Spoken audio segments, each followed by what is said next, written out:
énormément d'États musulmans. Il y a un truc qui m'avait extrêmement surpris, c'est que Brigitte Macron, lors de son déplacement en Algérie, en décembre 2017, où elle accompagne son mari, Emmanuel Macron, elle dit qu'elle avait fait ses études à Alger. Alors je vais vous donner un scoop que je tiens de sources sûres. Et je te dis d'avance à Emmanuel Macron, d'avance au service secret, ce n'est pas la peine de venir à 6 heures du matin défoncer ma porte. La vraie question qui se pose, Brigitte Macron, il serait temps que vous donniez la réalité de votre identité, de votre biographie. Et je vais m'expliquer. Je tiens de sources sûres, et je vous dis de sûres, que lors du recensement préalable au service militaire d'Amiens, qui date de 63, on retrouve qu'en 1963, Jean-Michel Trogneux a vécu au 87 boulevard Camille Saint-Saëns à Alger, où il y faisait ses études, qu'il avait 18 ans. Devenu depuis le 87 boulevard Mohamed V, qui correspond à l'emplacement d'un immeuble qui s'appelle l'Algérien. Alors ça veut dire,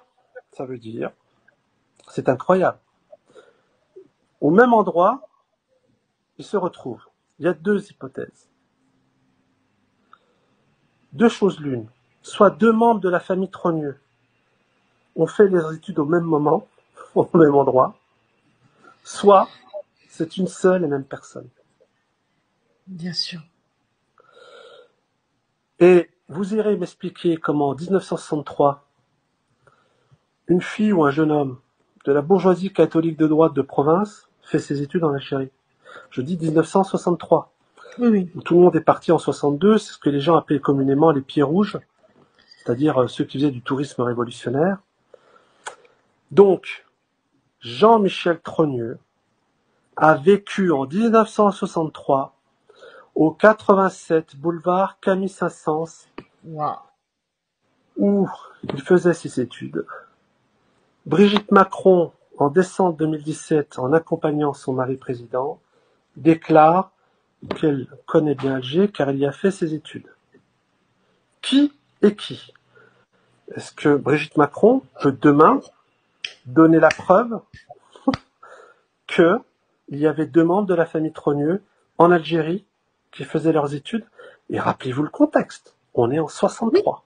Oui, mon père a fait la guerre d'Algérie, donc à l'insu de son plein gré, il a été obligé de la faire. Je vous Je dis connais la les dates. chose suivante, et je vous le dis dans les yeux, et je vous donne ce scoop inédit. Je tiens ça de sources sûres. De sources sûres. Et puis en plus un recensement pour le service militaire, j'ai bien entendu. En tout cas, je ne vais pas aller plus loin, je vous dis que de sources sûres. En tout cas, manifestement, cette affaire Jean-Michel Trogneux intéresse au plus haut niveau, et ça dépasse largement, et Natacha Ray, et moi-même, et les journalistes, voire Et même peut-être moi-même. l'Élysée. En tout cas, c'est une réalité. Je Tout à demande fait. publiquement, et je ne voulais pas annoncer ce scoop plus tôt, Madame Brigitte Macron, ne cherchez pas à m'envoyer ces secrets chez moi, comme vous l'avez fait, enfin pas vous, mais on sait qu'aujourd'hui c'est un peu à la mode. Par ailleurs, je suis bien portant, physiquement, Mentalement. psychologiquement, bien sûr mentalement. Non mais je Donc le précise éventuellement, parce que c'est une de leurs oui, habitudes et aussi. je vais même vous donner un scoop. Si Brigitte Macron me téléphone demain, je suis prêt à la rencontrer pour lui donner la preuve. Donc vous voyez, les choses elles sont claires. Je peux avoir une photo? Non mais en tout cas, une chose est sûre, c'est que il n'y a pas 20 000 hypothèses. Ben non, Ce que je vous dis, c'est énorme. c'est évident. Et C'est évident. ça, c'est le scoop de notre émission. Oh oui. Oh Deux oui. choses l'une, y avait-il deux membres de la famille Trogneux qui ont fait leurs études en même temps? Ou bien, c'est la même personne? Et en plus, Donc c'est on va... sorti de sa propre bouche. Donc, on ne peut pas accuser d'avoir été cherché à droite ou à gauche. Ce sont ses propres mots qui Elle ont a été dit filmés. effectivement, lors de sa visite à Alger en décembre 2017, j'ai retrouvé la trace. Et effectivement, dans le cadre des... J'aime pas le mot enquête, je suis pas policier. Recherche. Dans le cadre de mes recherches, parce qu'il faut savoir une chose, Emmanuel Macron